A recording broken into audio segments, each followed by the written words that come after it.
Hello, everybody, and welcome to another episode of Mathison Talks, where we discuss the future of tech and everything in between. If you would like to leave a comment on our Twitter, we'd greatly appreciate it. We did get some feedback from one of our very own therapists, so if you would like to hear at the end of the episode what she has to say in regards to remote work, we'd greatly appreciate it. I'm here with Mariano Chiesa, our co-host, and a special guest, uh,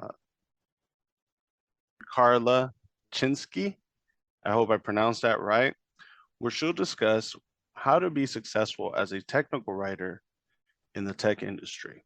Mariano? Hi, welcome to our new episode. Thank you, Carla, for joining. Thank you, Mike, for the kind presentation. We are going to talk about technical writing today. So let's hope you have catch our previous episode about remote working surveillance. And if you don't, please look up for it in Spotify, Google, or Apple Podcast. Awesome. Thank you so much. And welcome, Carla. Thank you. Yeah. First, could you kind of introduce yourself? Appreciate it. Yeah, so I do have a degree in the humanities. Currently, I'm living in Argentina, and I'm working as a content writer and also as a technical writer, specifically for IT, tech, business, and most of all, coding and programming. And how many years have you been in the business? I've been writing content for as long as I can remember, but I've been writing specifically for different industries for the past 2 years. Oh, for the past 2 years. Did you notice any changes within the industry in terms of what people are kind of asking for? I'm assuming it's a little bit more on the copywriting side as opposed to exactly. Yeah. Yeah, I mean, it's like two different beasts, you know? And it's, as I see it, copy is kind of overtaking the long form content industry more and more. And what I always like to say is that it's not that people are not reading, they're just consuming content in a different way, you know, different formats, different ways of reading. And I do find that very interesting. How did you find work in the beginning?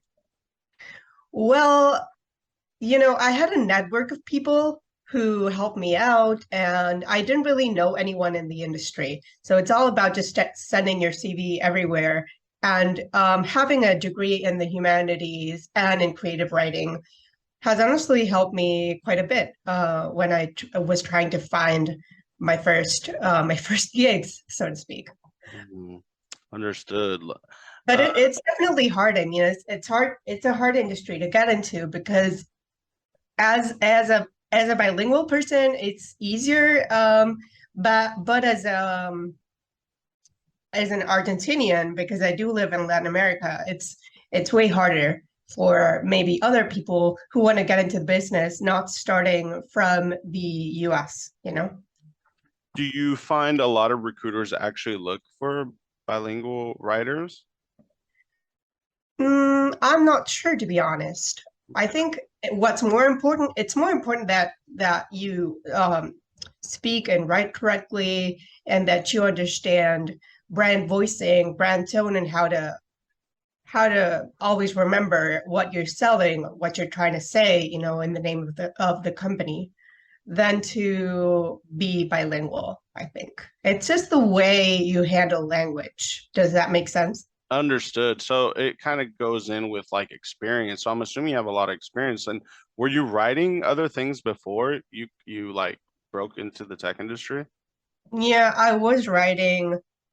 I think diversification, professionally speaking, is kind of the key to being a good writer. I think versatility is extremely important. For example, I was working for the HR industry, for economics, for tourism. I actually worked in tourism specifically for 3 months, and it was pretty intense. So yeah. I imagine. And what do the tourist industry ask for in terms of like what kind of writing? Is it more in the copywriting style format? No, I used to write long form. Mostly it's about trying to attract the right audience. So specifically for this one, it was a school where people went to learn English or foreigners went in to learn Spanish because it was located in Buenos Aires, where I live. And so, all right, that's for our listeners. If anybody wants to, break into the tech industry as a technical writer, hey, look into the tourist industry, right? They're always looking for individuals that are willing to write content for them. So I I have mean, what's important, what's important to me is uh to keep being versatile and to be able to adapt to different technical languages no matter the industry. Yeah, sorry, I interrupted you there. no, that's fine. That's fine. And it kind of ties in because I'm wondering, like, as a technical writer, I'm assuming you're gonna have to have a lot of like creative time so you don't have that kind of like writer's block that I so often hear about writers having because it's very easy to, hit a stone wall and not, be able to just like come out of something out of thin air, right? So how many hours would you say you put into writing a day, specifically for work?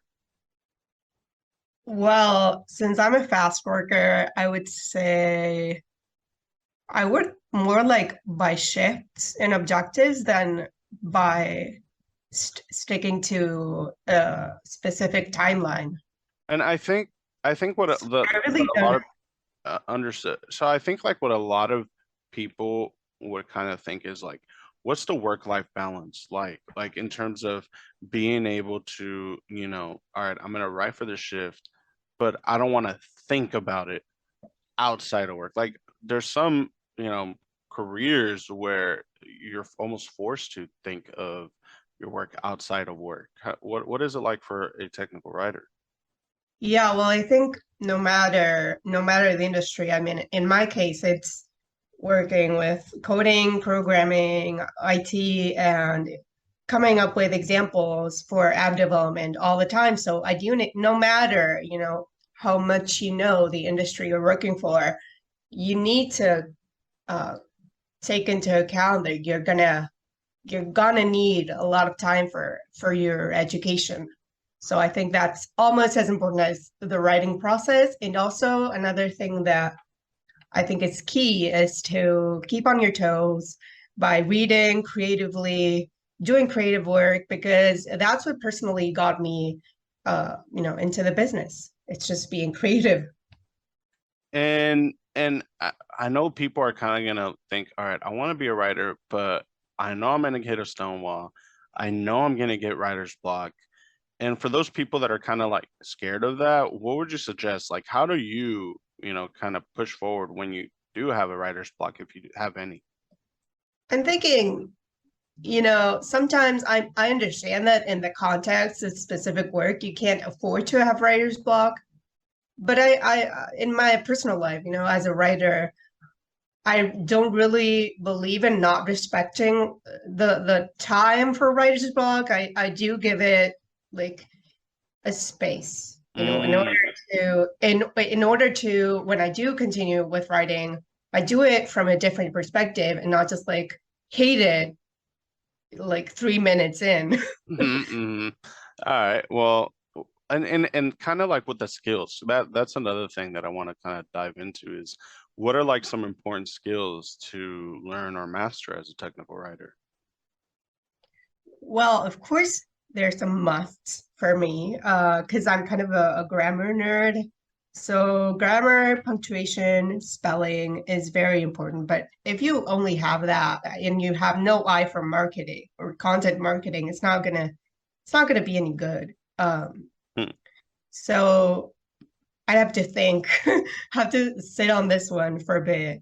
But I think it's more about having a sales mentality and knowing how to channel that great, more obvious like writing ability into making a cohesive argument, a comprehensive argument, and knowing how to manage a storyline, and to know that every product has a possible story that you might want to get into or tell the reader. So I think that's the main difference between a spelling corrector and a technical writer, the creative side.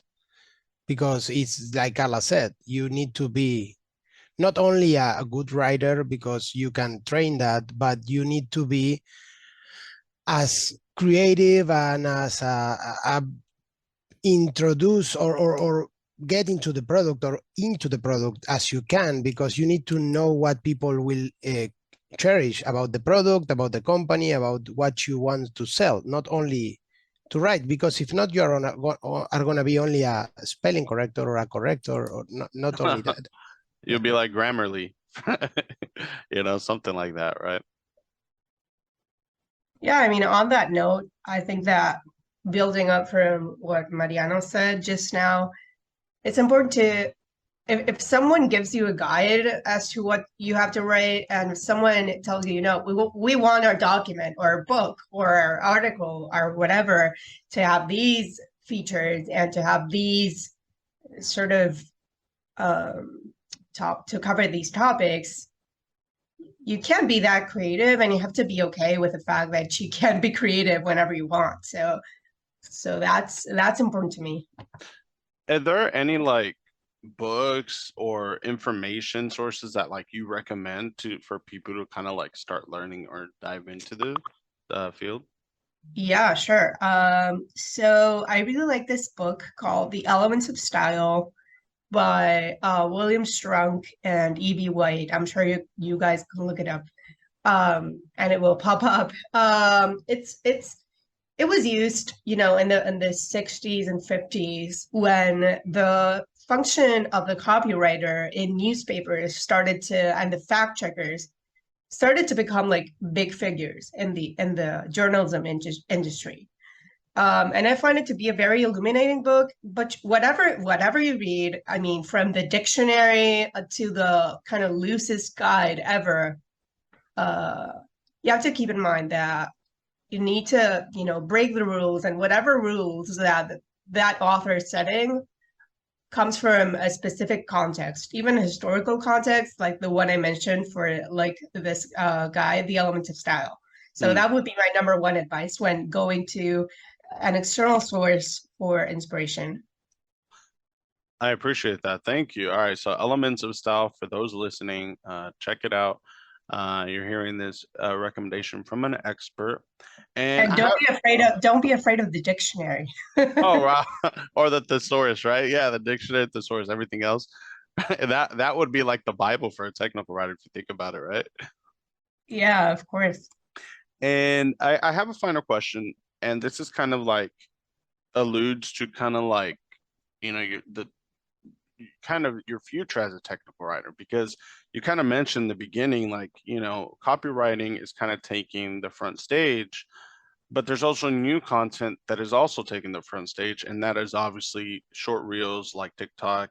We're seeing it with YouTube, Facebook.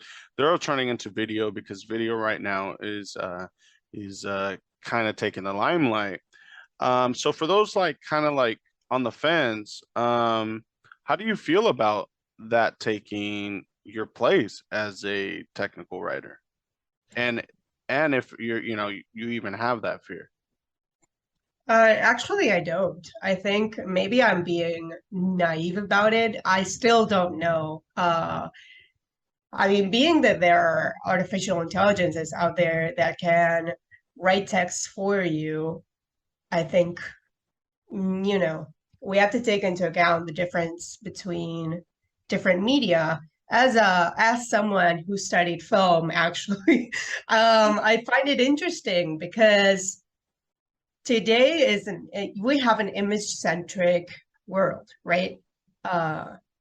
And in terms of representation of what an image can give us, it's completely different from what a text can give us in terms of engagement, in terms of how the brain reacts to information.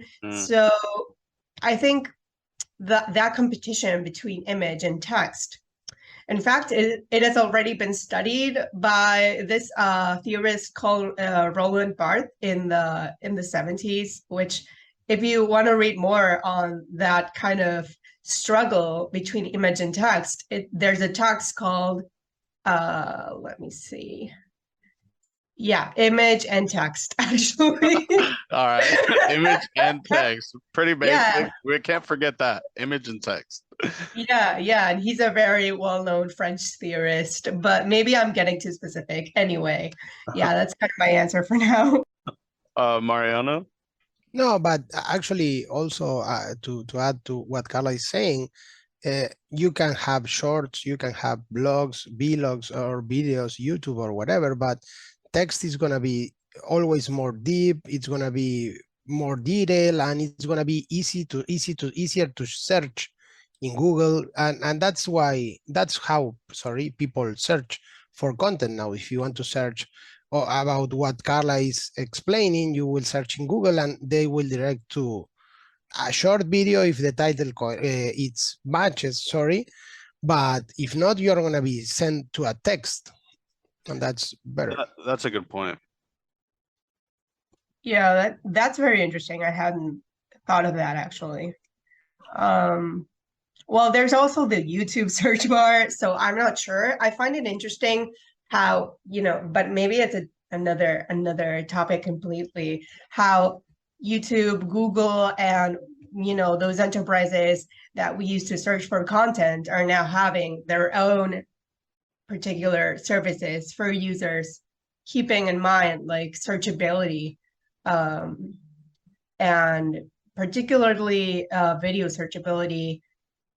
And this also has to do with, for me as a from the writing perspective, with the way that the image, even short images like on TikTok, have imitated the way literature works. Like if you think of a series, it's like a novel with different chapters. So video has always historically kind of imitated the way that literature works.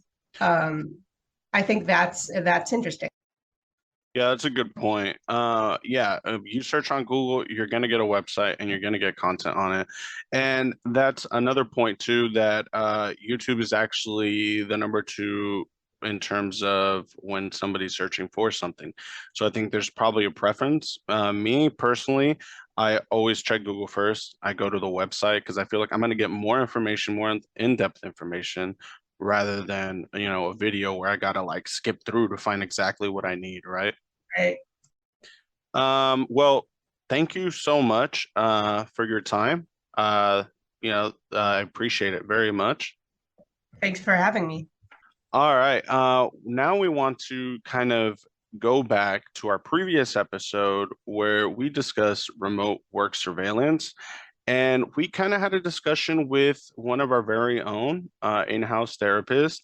And we wanted to kind of get the kind of psychological nuances that, could happen, as companies are introducing remote work surveillance. So thanks for sticking around. That is coming up right now. We sent Jennifer a question from our audience. They ask us, even with good employees, do you think that performance will increase or decrease knowing that they are being monitored all the time? Let's see what she have to say about it. Hello everyone, this is Jennifer Perkan.